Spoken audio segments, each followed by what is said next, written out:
pourquoi l'expérience du jet d'eau est-elle si importante pour la suite du programme? Parce qu'en fait, elle contient en germe des choses qui vont se complexifier et qui vont devenir importantes dans la compréhension de ce qui va suivre, de toutes les séquences de chimie qui vont suivre. Alors là, on va s'intéresser uniquement au mécanisme de la réaction. Qu'est-ce qui se passe lorsque HCl, donc le gaz qui est dans le ballon, rencontre l'eau? Quels sont les mouvements à l'intérieur des entités qui expliquent le passage des réactifs au produit, c'est-à-dire la transformation chimique? Alors, donc on a de l'eau qui se comporte comme la base, et puis on a HCl qui se comporte comme l'acide 2. Donc il s'agit d'une réaction qui obéit au format général des réactions acido-basiques, c'est-à-dire base 1 plus acide 2 donne acide 1 plus base 2. Alors pour l'instant on en est au stade des réactifs. Tout ce que je vais expliquer là, en fait, se produit de manière très rapide et quasiment instantanée. Mais on va décomposer le mouvement. Ce qui est essentiel, c'est de comprendre, c'est que c'est là que ça se casse en fait, ici. Cette liaison ici se rompt.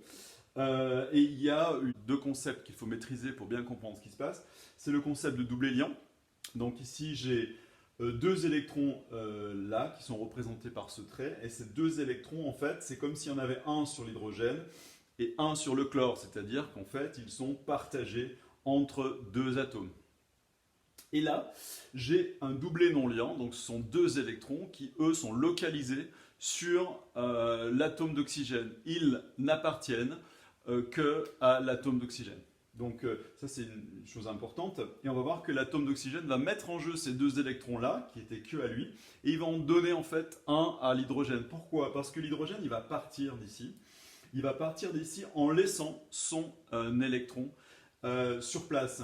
Et donc, en fait, on dit que le doublet vient attaquer l'hydrogène et que l'hydrogène s'en va, mais sous forme de H+, en fait. Donc, sous forme d'un atome d'hydrogène qui n'a pas d'électron. Et du coup, en fait, l'oxygène donne un électron à l'hydrogène. Et comme il en donne un, c'est comme s'il en perdait un. Et donc, en fait, il pallie au manque d'électrons de l'hydrogène.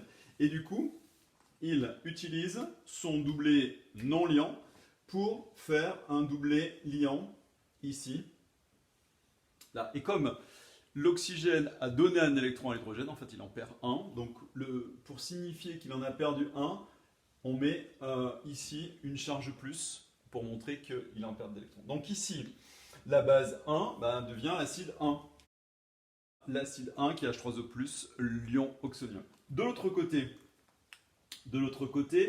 j'ai donc le chlore, l'atome de chlore qui se retrouve maintenant avec ici l'électron laissé par l'hydrogène. Il le récupère. Donc s'il le récupère, ça veut dire qu'en fait ce doublet liant devient un doublet non liant.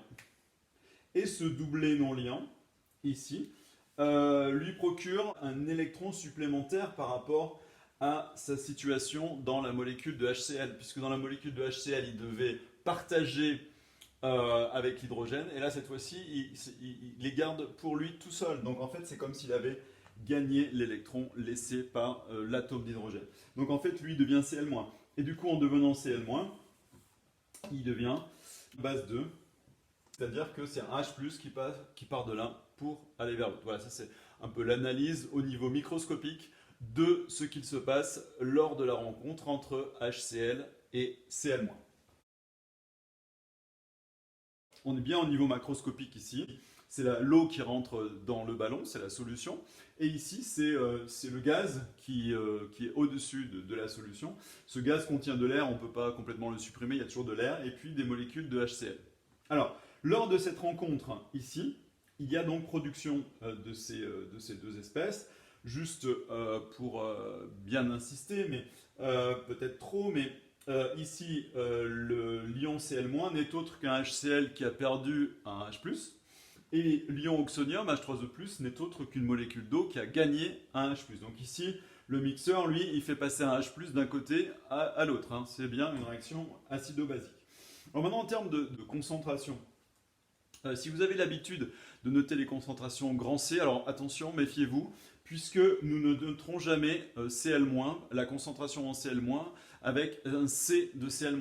Et on ne fera pas ça non plus avec H3O+. On va maintenant utiliser, alors vous avez peut-être déjà vu en première, mais là maintenant, il faut vraiment faire attention à cela. La, les ions Cl-, eux, ici, on va y noter la concentration des ions Cl-, on va la noter Cl- crochet. Alors comment on calcule ça? C'est une concentration, hein, donc c'est un nombre de moles sur un volume. Donc c'est le nombre de moles d'ions Cl- qui a été produit, divisé par le volume de la solution. Ici, on fait pareil pour H3O+, et on ne notera jamais C de H3O+. La concentration finale en H3O+, c'est H3O+, crochet. Donc le langage utilisé en chimie est important. Hein. Quand on veut comprendre ici, il ne faut pas que les notations soient un obstacle. Donc il faudrait que vous compreniez bien que ça c'est une concentration et que c'est la quantité de matière, N de H3O+ formée, divisée par le volume. Et des fois, on a besoin aussi de savoir combien on a mis de soluté pour réaliser cette solution. Et ça, c'est ce qu'on appelle la concentration en soluté apportée. Et là, il faut un C. Donc là, on utilise le C et on dit C de HCl. Et on parle de la concentration en soluté apportée en HCl. Donc c'est encore des moles par litre, c'est une concentration. Et c'est le nombre de moles de HCl divisé par le volume de la solution. Donc ici, il se trouve qu'il y a une relation simple entre ces trois concentrations. Quand on met 1 mol par litre en HCl dans la solution, on se retrouve avec 1 mol par litre de Cl- et on se retrouve avec 1 mol par litre de H3O+, parce que la réaction est totale. Les HCl ne subsistent plus dans l'eau, ils disparaissent complètement. Le piège étant de penser, quand on vous dit que on vous parle de la solution, on la caractérise et on dit C de HCl égale 1 mol par litre. Et le piège est de se dire, ah bah, il y a du HCl, il y en a 1 mol par litre. En fait, c'est complètement faux si vous interprétez cette notation comme cela, parce qu'en réalité, c'est plus HCl qui se trouve dans l'eau, mais c'est des H3O+, et des Cl-.